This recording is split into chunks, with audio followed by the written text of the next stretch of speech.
We are live with another one of the helpful quality of life additions to your experience in Mythic Plus. What we are talking about for today to help all of the players staying alive for longer in Mythic Plus is something that you might be already familiar with from months ago, or in some cases even years ago. If you all remember, for example, this kind helpful tool available all the way back from BFA, back during the days where multiple dungeons had plenty of one-shottable mechanics, some players like Potham came up with some pretty helpful tools, like allowing you to check certain abilities and their base damage depending on a few of your stats, like being able to input the key level plus whether or not it was tyrannical, and then put in your DR, your versatility, armor, max HP to see just how much damage these abilities at high key levels were doing. We even had a revamp of something like this in the first season of Dragonflight, straight from Wowhead, making a Mythic Plus damage calculator, which kind of allowed you to do the same thing, sort of like come up with a bunch of numbers and then be able to sort of figure out how much damage each and every ability was going to be doing depending on the key level, right? However, past Season 1 into Season 2 and now into Season 3, we haven't really had another one of these tools to help you stay alive or help you check just exactly what you needed to stay alive depending on the dangerous abilities. And it kind of fits, given that in this Season 3, especially with the revival of old boomer dungeons with outdated one-shot mechanics, we are now back with something quite useful, made or revived by Ortemist from Zul'jin, which you can happily tank or help with. Expand this tool by going straight to the Discord for this tool. We now have something that can help, again, players quickly figure out how much damage something is doing in a certain key. Now, the way to get the base number, of course, it's quite simple. Imagine you are wondering how much damage Soul Rend is doing. All you have to do is look for the actual tooltip of Soul Rend, which says 100,304, and then look at the scaling of the dungeon. Here is tyrannical, here is the key level, and here is the damage multiplier. So you are trying to do a 25, 8.89. So all you have to do is take this number and multiply it by 8.89, which is exactly what the tool does if you click on Soul Rend. It will put the base damage in here, it will multiply it by 889, and you will get the actual damage. But not only is much faster than, of course, manually checking it yourself on Wowhead and by looking at the damage graph, the damage scaling of Mythic Plus. What the tool also does is help you with a bunch of other things, like being able to, for example, give you your max HP based on your stamina, plus the amount of versatility on your character, the amount of avoidance on your character for AoE damage, depending on whether or not the ability is AoE, as well as help you with a bunch of other tools based on your spec and class and party composition. So, in my case, for example, if I were to be a Discipline Priest, I know that before every very dangerous mechanic coming, I would have my own Flash Heal DR plus my own Fade DR, and being a Priest, I would also have Power War Fortitude. So this would be the default defensives I would have available before a big ability came, and this would tell me that at a plus 25 tyrannical, Soul Rend would leave me at 25% HP, if I was at full HP.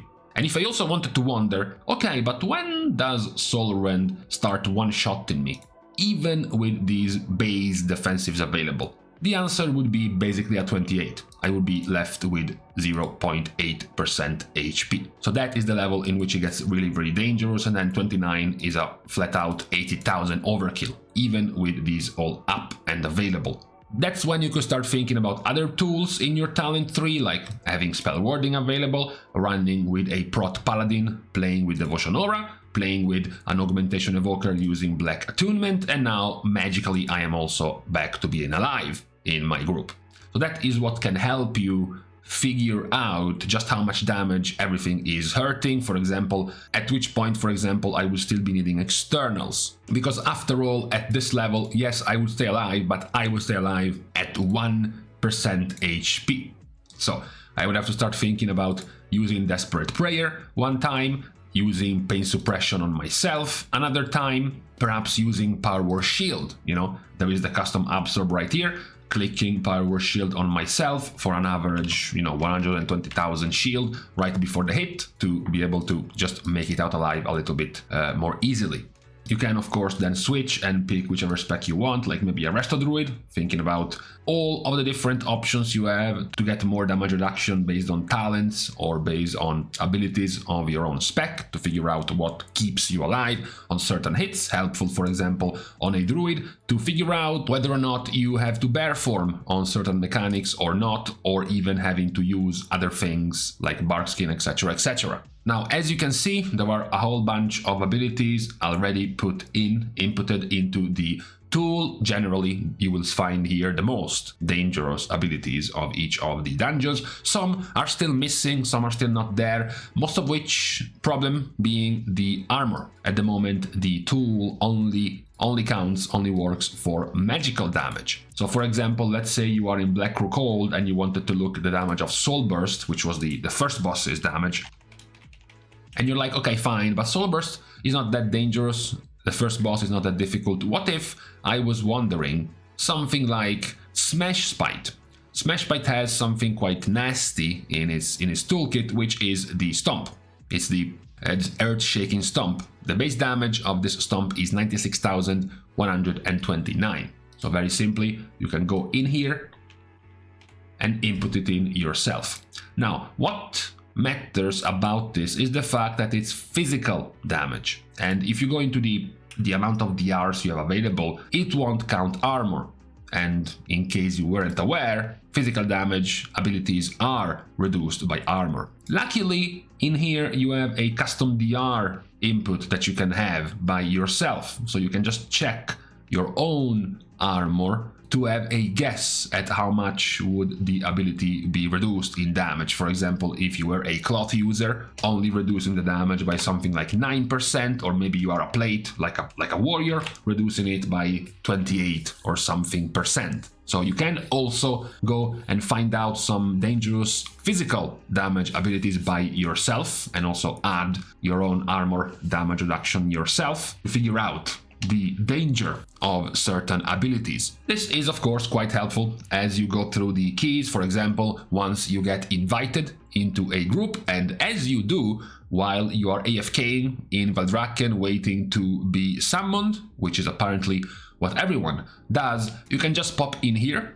and you're like, okay, I am queuing up for something like Throne of the Tides, Danger, starting from the first boss with Focused Tempest. Okay, I am a priest, so every time Focused Tempest comes out, I have this and this and this. I will also have stamina. In my group, there is a Prot Paladin. In my group, there is an Evoker. In my group, there also is a Rogue, giving me 3% DR. And the Rogue is also running with Master Poisoner. So this is what the base damage reduction will look like whenever I take this in the face. And I am queuing up for, let's say, a 26. So this is how much HP I will have left every time I get blasted by Focused Tempest. What about Shock Blast in the same key? That's even harder now, it hits for more, so I know I have to be a little bit more careful when I get slammed by Shock Blast. How about getting knocked back by the second boss? I need to be above 40% HP to survive the knockback of the boss. What about the more dangerous mechanic of this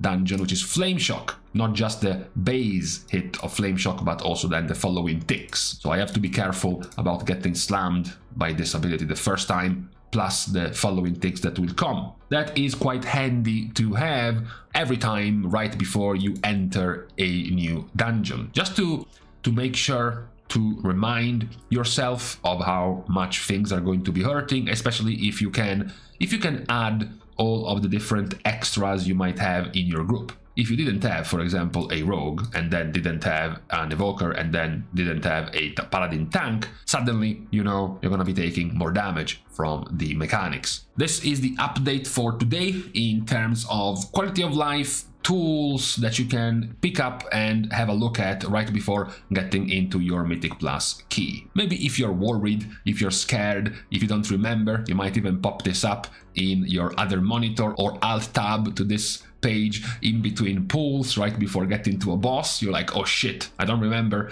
how much the Shadow Bolt of the phase 1 of the last boss of Black Rookhold actually hits for on my key level. Let me just check how much damage is gonna be hitting if I need defensives or DRs. How much HP do I need to have to stay alive and survive this? Imagine I'm at half HP and the Shadow Bolt is coming. If I pain suppress myself, am I going to stay alive with 50% HP? The answer is technically no. Technically, I will be dead at 1% HP, but see, that's helpful. That's helpful to know, to have an idea even on the go, even on the run, on certain mechanics. Hopefully, this will be helpful to some players getting into high keys or high enough keys where things start hurting to the point where you have to worry about surviving them in Mythic Plus dungeons. Hoping that this will be of some use to some of you guys jumping into Mythic Plus, busy depleting plenty of keys. For today, on this beginning of the new week on Monday, we can now leave each other, leaving behind the link down for this page for everyone to go and check and try out. They're starting the goodbyes as usual by thanking all of the Patreon supporters for the contribution and the help to the growth of the channel, which can, as usual, still be given completely for free. You can like and comment down below, as well as subscribe to the channel itself. Now, with these pointless things out of the way, thank you guys again for watching. See you guys tomorrow, and in the meantime, I'm a little bit sad. Yes, it was better to go out for a stroll today without the rain, but now I am missing the soothing, calming sound of the rain in my background.